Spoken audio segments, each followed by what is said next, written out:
Oi pessoal, tudo bem? Eu sou o Gustavo, esse é o canal Redes e Poder no Sistema Internacional e hoje a gente vai falar sobre terrorismo, quais suas características, o que a gente pode considerar como um ato terrorista e por que ele importa a partir do momento em que o Estado se envolve, quando não diretamente promovendo esse tipo de ação ou esse tipo de prática recorrente, mas também em estratégias de contra-terrorismo, de atuação contra grupos específicos com relação a isso. Bom, pessoal, vocês viram que aí na última semana a gente começou a debater algumas questões importantes, né, com relação à lei antiterrorismo aqui do Brasil. A lei antiterrorismo do Brasil, que foi aprovada em 2016, na verdade foi um tipo de legislação que foi promovida para que a gente pudesse realizar as Olimpíadas de 2016 no Rio de Janeiro, né? Então essa lei antiterrorismo, em que pese alguns grupos políticos pretendiam, de uma forma ou de outra, utilizá-la para fins de política interna aqui no Brasil, como, por exemplo, considerando movimentos sociais como grupos terroristas, colocando a propriedade privada como elemento definidor, digamos assim, da atuação de grupos terroristas no Brasil. Na verdade, essa legislação, né, a lei de 2016, na verdade, foi uma forma de adequar a legislação brasileira à realização das Olimpíadas de 2016. O grande medo que a gente tinha naquele período, na verdade, não era que houvesse algum grupo terrorista no Brasil que pudesse atuar a partir né, durante esse evento. Mas que acontecesse aqui é a mesma coisa que aconteceu em Munique em 72, em que houve um atentado terrorista contra a delegação israelense por parte de grupos palestinos, em que muitos atletas foram assassinados, né? O Munique 72 ficou marcada por causa disso e por uma espalhafatosa e difícil ação de contra-terrorismo com relação a esses grupos. A resposta que o Estado alemão deu naquele período não foi muito adequada, principalmente porque ela se deu baseada nas tentativas de atuação de contra-terrorismo, na verdade, já implementadas na República Federal da Alemanha, né, na Alemanha Ocidental, contra grupos de terrorismo internos. Então a questão do terrorismo ela acaba sendo uma questão bem importante, bem relevante, principalmente porque ela pode sim ser instrumentalizada para os mais diversos fins. Acho que o pessoal de RI, o pessoal que mexe com geopolítica, já tem essa visão de como que, por exemplo, a guerra ao terror dos Estados Unidos, se vocês quiserem a gente faz um videozinho sobre isso em específico, coloca aqui nos comentários. A guerra ao terror dos Estados Unidos ela foi instrumentalizada de uma forma ou de outra para outras atuações, né, externas que não sejam diretamente relacionadas à eliminação de grupos terroristas responsáveis pelo atentado do 11 de setembro de 2001 em Nova York, no Pentágono, na Pensilvânia, né? Um dos fenômenos de longa duração, digamos assim, mais importantes da guerra ao terror foi a crise dos opioides nos Estados Unidos, né? Porque pela atuação da OTAN no Afeganistão, as empresas farmacêuticas dos Estados Unidos começaram a ter acesso ao ópio, à heroína, né? De forma extremamente barata, com uma ligação direta entre o Afeganistão e os Estados Unidos, desenvolvendo, ao longo desses últimos 20 anos, muitos remédios, né, baseados na heroína e que causam dependência, queira ou não, né, ansiolíticos, antibióticos não, principalmente ansiolíticos, anti-inflamatórios e remédios contra a dor, né, analgésicos, me esqueci o nome aqui, mas acho que analgésicos, né? É uma consequência de longo prazo, ou seja, a instalação dos Estados Unidos em razão da atuação contra grupos terroristas no Afeganistão deu acesso às plantações de ópio. O Afeganistão é um dos maiores produtores de papoula e de ópio no mundo, o que permitiu a indústria farmacêutica ter esse tipo de acesso. Então, o que a gente está apontando aqui, de uma forma ou de outra, são as consequências variadas do terrorismo e das ações de contra-terrorismo também que acabam acontecendo no cenário internacional. Mas aí a gente vai se perguntar, tá, ok, o que é o terrorismo, né? O terrorismo, ele vem justamente dessa expressão, desse termo, né, que é o terror. O terror, ele nada mais é do que um sentimento, ele é uma emoção, né? Ou seja, ele está nesse espectro de coisas que a gente sente que passam, claro, pelos nossos filtros biológicos, mas que estão inseridos, queira ou não, também na nossa construção, de uma forma ou de outra, a nossa construção mental, a nossa construção sociopsíquica também. Não é? Ou seja, o terror, ele se aproxima muito do horror, né? Ele é uma versão extremada do medo, que traz, sobretudo, né, o medo em si, mas também essas versões extremadas, como o horror e o terror, a possibilidade do próprio fim da existência dos indivíduos, das sociedades, das coletividades. O terror, então, ele se apresenta como algo interno ou externo, né? Que acaba criando um ambiente onde eu enxergo uma realidade que põe em risco a minha própria situação no mundo, né? A minha própria continuidade de existência, a minha própria realidade. O terror, então, ele assume um caráter fundamental na nossa visão de mundo, na nossa cosmovisão. Por isso que a gente não pode falar de terrorismo sem falar de geopolítica das emoções, sem recorrer aos nossos amigos psicanalistas, psicólogos, os nossos amigos biólogos, né? Porque se trata, na verdade, de criar um ambiente em que o medo ele está direcionado a esse ambiente. Você não sabe de onde está vindo essa ameaça à sua existência, mas ela existe. Ela está difusa no ambiente como um todo. Como eu já tive, eu posso dizer que é muito próximo da experiência de crises de pânico, né? Ou seja, você tem uma situação em que você não consegue identificar de onde está vindo uma ameaça à sua própria existência, né? E no caso do terrorismo, você não sabe de onde está vindo, você não sabe qual vai ser o alvo, qual é a ameaça. Trata-se, portanto, né, da criação de um ambiente, uma ambientação em que o terror, de uma forma ou de outra, vai comandar a forma de organização dessa sociedade, né?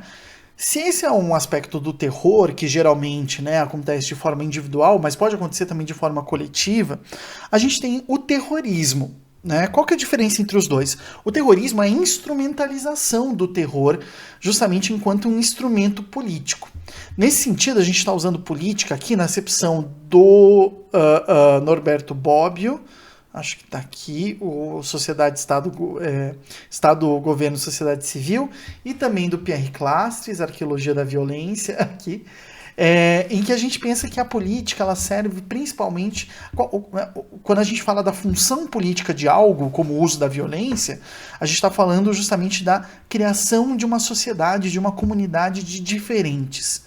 Ou seja, na frase lá do Bobbio, né, o importante da gente entender as relações de poder é para entender que ela tem uma capacidade de diferenciar, por exemplo, entre fortes e fracos, diferenciar entre sábios e ignorantes, entre ricos e pobres, né? Bom, como que o terrorismo, então, ele serve para criar essa sociedade de diferentes, né? O Luigi Bonanati, que escreve o verbete de terrorismo político aqui no Dicionário de Política, justamente organizado pelo Bobbio, pelo Nicola Matteucci e pelo Gianfranco Pasquino, ele aponta algumas características que os grupos terroristas adotam justamente para incutir essa realidade de diferença, incutir o terror, né, e justamente a indefinição como aspectos principais desse ambiente social como um todo. Em primeiro lugar, esses grupos eles são organizados. Trata-se de uma organização, trata-se de um grupo, já que o terrorismo ela é a estratégia política adotada por esse grupo. O terrorismo ele tem sentido porque trata-se principalmente de um grupo que é ideologicamente homogêneo, ou seja, as pessoas pensam todas de forma muito parecida. Eu tô com um problema no cabelo aqui, que ele tá crescendo. Até dei uma cortadinha esses dias, mas ele tá... Aí. Tá, né, ainda em transição. Mas esse grupo, ele pensa de uma determinada maneira. Ele tem uma doutrina, nós abordamos isso nos últimos vídeos, sobre grupos extremistas, né? Há uma verificação daquilo que é verdadeiro, daquilo que não é verdadeiro, enfim. E é um grupo que luta de forma clandestina, não luta de forma aberta. Isso diferencia, por exemplo, os atos de terrorismo, que podem ser parte da estratégia de guerras civis, mas de guerras civis de forma mais clássica, mais tradicional, digamos assim. Ou seja, nas guerras civis o que a gente tem são dois grupos armados que pretendem, de uma forma ou de outra, se tornar o governo. Né? A tática de guerrilha, por exemplo, que é muito chamada por quem sofre dela de ataque terrorista, na verdade significa que um grupo, né, ela é utilizada por um grupo que quer se tornar o governo oficial ou não de uma determinada região, né, o governo de fato ou o governo legítimo de uma região. Né? O terrorismo já não, o terrorismo ele já utiliza a clandestinidade para atuar na sociedade, justamente para convencer o povo como um todo a recorrer a ações demonstrativas. Ou seja, ações que deixam muito claro, que explicitam para todos, de uma forma ou de outra, aquela situação que o grupo terrorista está tentando apresentar. Essas ações demonstrativas têm, segundo o Luigi Bonanati, em primeiro lugar o papel de vingar, entre aspas, as vítimas do terror exercido por alguma autoridade. Então esses atos eles são vistos como uma guerra justa. Né? O Michael Walzer tem um livro bem interessante sobre isso. Deixa eu ver se eu acho. Esse livro aqui, que em português tem uma versão da Martins Fontes, onde ele debate justamente o conceito de guerras justas e guerras injustas. Ou seja, ele busca apresentar essa motivação em que a violência ela é justificada por motivos ideológicos. Né? E os grupos terroristas eles acham que as suas atuações estão justificadas por motivos ideológicos porque eles estão, de uma forma ou de outra, vingando vítimas de sistemas opressivos. Não à toa, o tipo clássico do século XIX de terrorismo vem justamente de comunidades nacionais ou comunidades profissionais geralmente muito exploradas ou afastadas do jogo político, da definição das suas próprias, do seu próprio destino político. É o caso da Mão Negra, famosa organização terrorista que matou o herdeiro da Áustria, né, da Áustria-Hungria, o Francisco Ferdinando, que era uma organização de nacionalistas sérvios. Né? Também na Rússia, muitos atentados terroristas aconteceram no século XIX. Né? Isso por quê? Porque esses grupos eles querem aterrorizar a autoridade que está aterrorizando a sociedade. Né? Então, na verdade, a funcionalidade, digamos assim, é mostrar que eles têm capacidade de atingir o centro do poder, justamente porque eles são uma organização sólida, justamente porque eles têm apoio popular, justamente porque eles têm formas de atingir o centro do poder. E não necessariamente substituir esse poder. Porque esse parte de um outro movimento, né? É um passo talvez seguinte aos atos terroristas e tudo mais, que é o passo revolucionário. Né? Aí é a alteração do sistema como ele está. Mas ainda no âmbito terrorista, a ideia é justamente demonstrar a essa autoridade que ela não está assim tão firme, que ela não está assim tão segura. Né? Mas, principalmente, isso só será demonstrado, essa solidez da organização, essa capacidade de agir, de atingir a autoridade central, só pode ser alcançada a partir do momento em que cada vez mais ações são tomadas, a partir do momento em que cada vez mais esses grupos acabam realizando atentados, né, que, segundo o Luigi Bonanati, o que simboliza o crescimento qualitativo e também quantitativo do movimento revolucionário e, sobretudo, com o apoio da população interna. Em resumo, diz o Bonanati, a prática terrorista adapta-se a uma situação sociopolítica particularmente atrasada, na qual é necessário despertar a consciência popular e fazer com que o povo passe do ressentimento passivo à luta ativa, através daquele que poderia ser definido como o verdadeiro atalho, né, como um verdadeiro atalho no processo revolucionário, né, do movimento revolucionário. Então, esse aspecto é um aspecto muito importante. O terrorismo, ele tem de uma forma ou de outra a intenção de mover a sociedade, de ser um ponto de partida, de criar alteração. Por isso que ele está muito relacionado com os grupos extremistas. E por isso que muitos grupos extremistas adotam estratégias terroristas para, de uma forma ou de outra, alterarem a sociedade onde vivem ou a organização mesmo da política internacional, justamente porque a partir dessa atuação eles acreditam que haverá uma mobilização na sociedade contra o grupo específico que está no poder atualmente, né? Contra aquela autoridade segundo a qual eles escrevem. Aí é um aspecto importante que surge do terrorismo, que justamente o terrorismo ele é uma performatividade.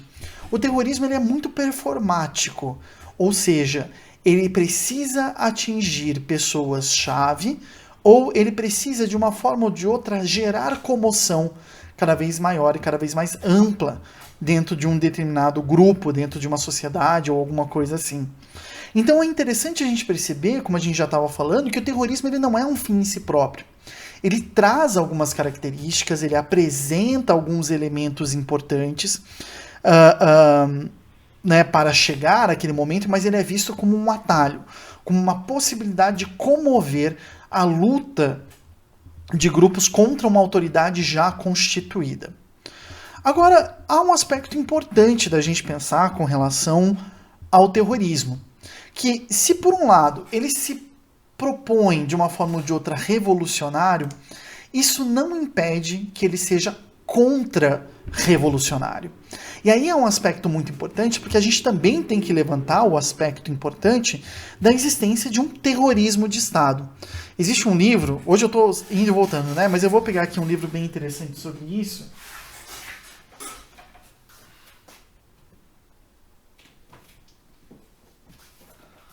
Um livro organizado pelo professor Guilherme Castelo Branco, publicado pela Autêntica, que chama-se justamente Terrorismo de Estado. É um livro muito importante porque ele traz uma coletânea, né, de assuntos, uma coletânea de temas, né, e que pensam justamente sobre o que acontece quando o Estado assume para si um caráter contra-revolucionário, ou seja, de eliminação da oposição, de eliminação da subversão, de eliminação da oposição política de uma forma ou de outra, né? E aí, claro, tem um texto aqui do Daniel Omar Pérez que traduz muito bem no título justamente essa discussão, ou seja, a eliminação sistemática de pessoas e o aumento do limite do político, né? O extermínio, a intimidação, a exclusão como crimes possíveis de serem cometidos pelo Estado, como diz, né, o professor Guilherme Castelo Branco, justamente, né, e a necessidade de justificar, de fazer exclusões, né, fazer eliminação de oposições quando se dá um golpe de Estado ou quando se dá um contra-golpe de Estado, né, ou seja, quando se tenta eliminar qualquer tipo de oposição interna à sociedade, mobilizando aquela sociedade a favor do próprio regime. Por isso que o terrorismo ele pode ser tanto revolucionário quanto contra-revolucionário, ou seja, a utilização da violência, a utilização de um ambiente de medo, a utilização do terror como instrumento político para garantir o apoio a lógicas de eliminação da oposição e eliminação de vozes dissonantes, né? Aquilo que provavelmente será chamado de subversão, né? De ameaças à segurança interna, normalmente recuperando leis de segurança nacional para eliminar discursos ou pessoas que falem de uma determinada maneira que os agentes de poder que estão instalados não gostem muito, né? Então acho que esses aspectos eles são importantes também, e faltaria fazer uma última reflexão a respeito do terrorismo. Vocês estão vendo que eu estou tentando ajustar aqui o cabelo que está meio seco, né? Tem que fazer uma hidratação nele depois, mas enfim. Que é a lógica de que depois do 11 de setembro tudo mudou, né? Porque agora a gente estaria tratando de um outro tipo de terrorismo, de uma outra lógica terrorista, que é o terrorismo transnacional. né? E a pergunta que fica é: existe um grau de diferença entre o terrorismo clássico e o terrorismo transnacional, como é dito hoje? A gente arriscaria dizer aqui que a questão principal é a escalaridade, que é uma discussão geográfica apenas. Ou seja, se alguns grupos, porque na verdade houve grupos terroristas de caráter transnacional, de caráter internacional, né? Então não dá para falar que não existia antes. A questão é que se houve alguns grupos durante o século XIX e século XX que utilizaram do terrorismo de forma nacional, de forma restrita ao âmbito territorial do Estado, a gente também tem grupos que atuam de forma transnacional. A questão é justamente que os grupos considerados como exemplos paradigmáticos dessa atuação nacional, como o IRA na Irlanda do Norte, o ETA no País Basco, na Espanha, né, eles tinham um caráter nacionalista. Então eles estavam, de uma forma ou de outra, ligados à ideia de que havia um território que deveria ser nacionalmente pertencente à etnia, ao grupo étnico, à comunidade nacional que eles representavam, como era o caso dos irlandeses católicos e dos bascos no norte da Espanha, né? Mas, na verdade, a partir do 11 de setembro, o que acontece é que a atenção que os estados acabam dando, de uma forma ou de outra, apontam para grupos de terroristas de inspiração religiosa e, portanto, não pautada de uma forma ou de outra pelos limites das fronteiras dos estados-nação. Elas não são territoriais, então, no sentido da jurisdição dos estados, e sim apontam outros tipos de diferenciação, pertencimento ou não pertencimento àquele grupo na superfície terrestre, de uma forma como um todo, né? Qual que é a grande questão? A questão é que esse tipo de pensamento também está sendo trazido por esforços contra-revolucionários. Ou seja, se você não se identifica como herdeiro do Ocidente, se você não se identifica como cristão, você também está sendo excluído da comunidade política ou desconsiderado como pessoa importante, não por pertencimento a uma nação, né? Mas sim por pertencimento a um grupo transnacional, transfronteiriço, que na verdade não respeita a organização dos estados nacionais de forma territorial, né?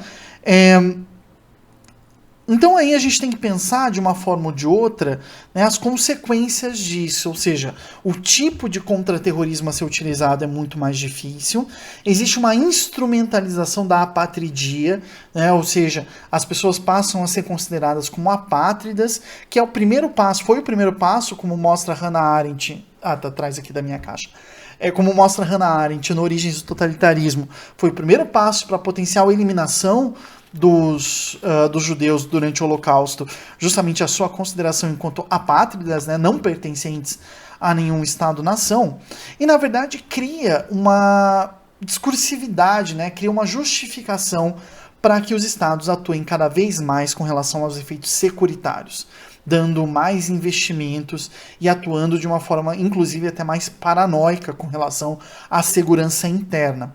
Então, talvez as maiores consequências do terrorismo do século XXI seja justamente essa. As respostas que os estados deram à necessidade de investigar os seus próprios cidadãos, as mensagens trocadas, como no caso do ato patriótico, as espionagens de líderes internacionais e a consideração, na verdade, de que todo cidadão deveria provar que não era culpado desde o princípio, né? É um tema difícil, é um tema complicado, não há respostas com relação a isso. É um conceito politicamente disputado, terrorismo, o que significa que eu vou chamar de terrorista alguém que eu não gosto, e posso não chamar de terrorista alguém que faz ações dessa natureza, mas de quem eu gosto, né? E há uma série de questões que a gente poderia apontar aqui. Se vocês perceberam alguma coisa que a gente deixou passar, ou tem alguma dúvida, coloca aqui nos comentários que a gente vê nos próximos vídeos de colocar. Tá bom, gente? Obrigado e até sexta.